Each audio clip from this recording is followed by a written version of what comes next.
So, welcome to Jumbo IS and welcome to our lecture series called Daily News in Shorts. In this lecture series, we cover a particular day's current affairs or the important news items in that day's newspaper in a very short span of time within 20 minutes. The reason for covering today's current affairs in a short span of time is that we want you to not waste that much time on your current affairs. Though current affairs are very important for civil services examination, in fact, the most important. But you can't be spending your entire day on covering current affairs because you have to cover other static subjects as well. Therefore, to help you out, we will cover your day's current affairs within 20 minutes. So, in 20 minutes, you'll have to just watch this lecture, and then another 20 minutes, you will revise what was discussed in this lecture. Okay? And within 1 hour, your entire day's current affairs would get covered. Okay, so that is the purpose of this video, of this lecture series. Okay, this is the reason why we started this lecture series. All right, enough of the introduction now. Now let's talk about what were the important topics that featured in this day's newspaper. Okay, so let's talk about or let's discuss the topics for this lecture, today's topics. Okay, so in total, we'll be covering 4 topics. Number one is bone ossification test because recently Delhi High Court Supreme Court ordered bone ossification test to determine the age of an accused criminal. Okay, so what is bone ossification test? What are the legal provisions related to bone ossification test? We'll talk about this. Then recently, Government of India has released some guidelines regarding greenwashing, which begs the question, what is greenwashing and what are these guidelines released by Government of India? So we'll talk about this. Then India and USA recently signed a deal, a defense deal under which India will be getting 31 Predator drones.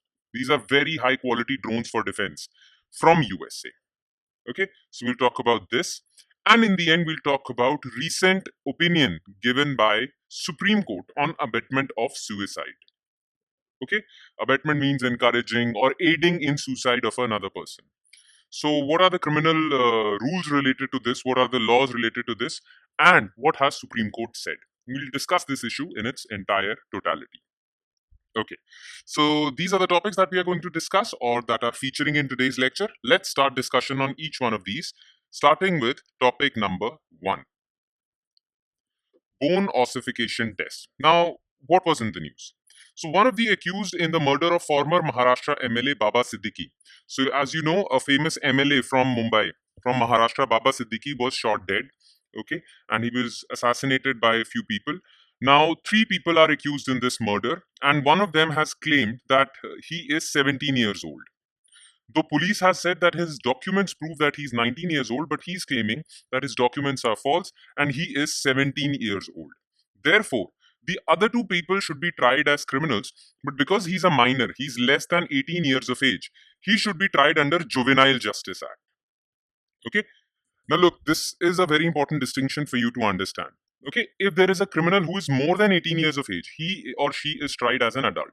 He would go to regular courts, will go to regular jails, and will be prosecuted as any ordinary criminal. But if a criminal is less than 18 years of age, he is considered a child. And people who are not adult, okay, children or anyone, any person below the age of 18, if they commit a crime, then they do not go to normal jails or courts. They go to Juvenile Justice Board. Okay, and if they are found guilty, then they are rehabilitated in a rehabilitation center or they are sent to a rehabilitation center instead of jail. Okay, that rehabilitation center, I mean, the amount of time that person would stay in a rehabilitation center varies from crime to crime, but he's not sent to jail. Okay, and the case is heard by Juvenile Justice Board.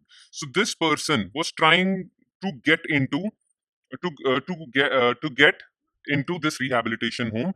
He does not want to be tried as an adult because the rehabilitation center is not as deadly or dangerous as a jail. Okay, so this person wants to get tried as a juvenile under the Juvenile Justice Act. All right, now police people and many courts feel that it might be a possibility that this person is lying, that he's 17 years old. Therefore, the court, the magistrate, the judicial magistrate has asked the authorities to conduct a bone ossification test for this individual, because bone ossification test is a medical test which can determine your age. Okay, by studying your bones, scientists or experts can accurately determine your age, and we can also know whether you're lying or not. All right. So that is why this judicial magistrate has ordered a bone ossification test at the JJ hospital for this particular individual. Now, to understand what this test is all about, you need to know what ossification is. So, ossification is a bone formation process. Okay, and this process starts when the child is in his or her mother's womb. Okay, this process starts from the fetal stage. At the fetal stage, bones start forming, and as you grow up till your late adolescence, till 19 or 20 years of age, your bones keep on developing. Okay, so when a child is born, his bones start to develop, and those bones keep on developing till he achieves 20, 21 years of age. Okay, so based on the stage of development of their bones, scientists or experts can determine the approximate age of a person. And that is why this test has been ordered, because documents can lie. But this medical test, which determines the stage of development of your bones, which is known as the ossification process, bone formation process, okay, you can approximately, again, the word approximate is important over here. You can approximately determine the age of a person. All right. In a bone ossification test, X-rays of few bones, such as those of hands, wrists, are conducted to determine the skeletal and biological development. All right. And remember, this process determines your age approximately. This word is important. Generally, there is this 2 years of margin of error. So, whenever this test is conducted, the conclusion of this test reveals the age, and the age is written as, for example, 17 to 19 years, okay, 18 to 20 years. There is always a 2 year of margin of error. All right. So, this is what bone ossification test is. Now, what are the legal provisions related to bone ossification test? So, under Section 94 of Juvenile Justice Act, when there are reasonable grounds for doubt regarding the age of an accused, then the Juvenile Justice Board, remember, only the Juvenile Justice Board will call for tests to determine the age of a person. Okay. Now, the thing is, if there is no doubt regarding the age of a person, then that person is tried as an adult or a minor. But if there are doubts regarding the age of a person, okay, then Juvenile Justice Board can ask for tests or evidence. The Juvenile Justice Board will say that if you can produce documentary evidence, whether Aadhaar card, 10th certificate, birth certificate, then that is enough. But if documentary evidence is unavailable or is inconclusive, then the court can order a bone ossification test. But remember, courts have made it clear that documentary evidence are given a higher priority over bone ossification test. Okay, only in the absence of documentary evidence can a person call for bone ossification test. If there is enough documentary evidence, then there is no need for calling for bone ossification test, and uh, uh, it can be called off. I mean, documentary proof is enough. But if there is no documentary proof, then only bone ossification test is called for. Just remember this part. Okay. And also remember, any doubts regarding the age of a person, whether he's a minor or not, will be taken by or will be adjudicated by Juvenile Justice Board. All right. Okay. This topic is done. Now let's move on to second topic, which is what is greenwashing. It's basically very simple. Greenwashing is when companies or different organizations try to make their products look like eco-friendly products. Okay, when different companies or organizations using deceptive practices make their products look like eco-friendly, but in actuality they are not eco-friendly, but they are making false claims that their products are eco-friendly, then that thing is known as greenwashing. Okay, now why was greenwashing in the news? Look, guidelines for prevention and regulation of greenwashing or misleading environmental claims were issued by Central Consumer Protection Authority, which works under Consumer Affairs Ministry. So, Consumer Affairs Ministry released guidelines to prevent greenwashing. And greenwashing happens. What is greenwashing? Well, when companies make false claims regarding the sustainability or eco-friendliness of their products. Okay, if we take a look at the exact definition, then this is it. Greenwashing refers to deceptive practice where organizations make dubious or unverifiable claims about their activities, products, or services being environment friendly or climate friendly. In fact, United Nations has called for a zero tolerance policy against greenwashing. United Nations Secretary General Antonio Guterres, he called for zero tolerance policy for greenwashing. In fact, United Nations had constituted a high level expert group to suggest measures to prevent greenwashing. Because in this day and age, climate change is a reality and people are afraid of climate change. That is why they are asking companies to become more climate friendly. So, in this environment, companies sometimes want to appear climate friendly, okay? But becoming climate friendly is costly for them. That is why they make false claims so that they appear climate friendly, but in reality, they are not, right? This is what greenwashing is. All right, that's about it. Topic number 3. And this is a very significant news for India. This is very significant for India's defense preparedness. Because modern warfare is all about automated machines, okay? And drones are one such machines. Drones are fighter aircrafts or aircrafts which are remotely piloted, or you don't need a pilot to drive these aircrafts, okay? And they are very much used in modern warfare. They are being used in Russia-Ukraine war. They are being used in Israel war also currently. Okay.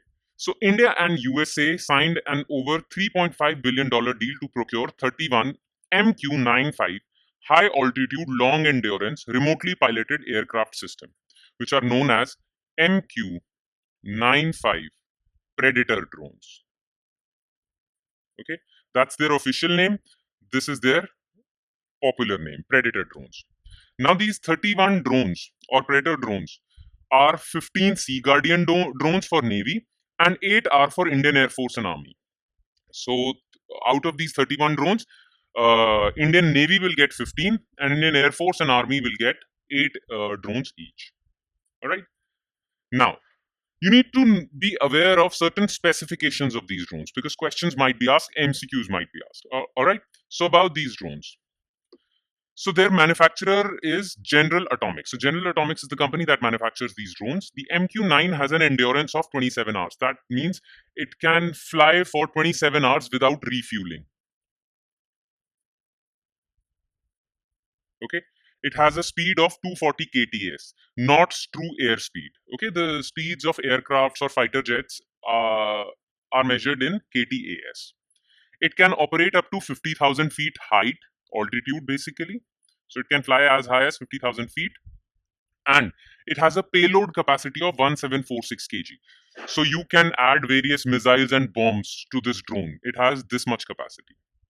Now, its weaponized versions can carry Hellfire missiles, laser bombs, live fuses, sensor suits, navigation system, laser small diameter bomb, and guidance sets. Okay.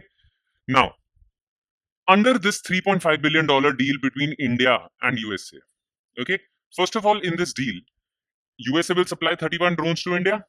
Along with that, USA will set up an MRO facility in India. Okay, what is this MRO facility? Maintenance, repair, and operations. This is what MRO facility is. So if this MRO facility will be made in India, then India can maintain, repair, and operate these drones from India only. Otherwise, India had to go to US from time to time to maintain these drones, to repair these drones. But an MRO facility under this deal will be set up in India. So this makes operating these drones all the more easier for India. Okay, so that's about it. Okay, that's the news. That's all you need to know about these drones. Now, one more thing that you need to know about. What is the significance or what are the important advantages that India stand to gain out of this deal? Officials said that MQ-9B drones will significantly enhance ISR capability. ISR is intelligence gathering, surveillance, and reconnaissance capabilities of Indian armed forces. They can also carry out precision attacks, missile attacks on strategic targets in mountains and maritime domain during long endurance missions. In fact, India has already used these drones. India had not purchased these drones, but India took these drones from America on rent, on lease. Navy had leased 2 RPAs from General Atomics in 2020 in the aftermath of Galwan Valley clashes between India and Chinese troops. So during the clashes between India and China, Indian Armed Forces leased 2 Predator drones from USA so as to operate them in the Himalayan section. Okay, so these drones are very important, and India has some experience in operating these drones also. Okay, now let's move on to our last news item, which is Supreme Court on abetment of suicide. First of all, abetment means kind of aiding in someone else's suicide. Whether you trouble someone so much that they commit suicide, whether you help someone in committing suicide, all of that comes under abetment. Okay. Now, abetment of suicide is punishable under Indian law. Okay. And one such case regarding abetment of suicide was in the Supreme Court earlier this month. And Supreme Court has said that the legal definition of abetment of suicide or the provisions in our legal system related to abetment of suicide are so vague that it leads to unnecessary cases also. Sometimes some people are unnecessarily accused. So the courts have said that the governments need to take care of this fact. Unnecessary cases or unnecessary allegations should be controlled. Okay. The court was actually hearing the case of a salesman who died by suicide.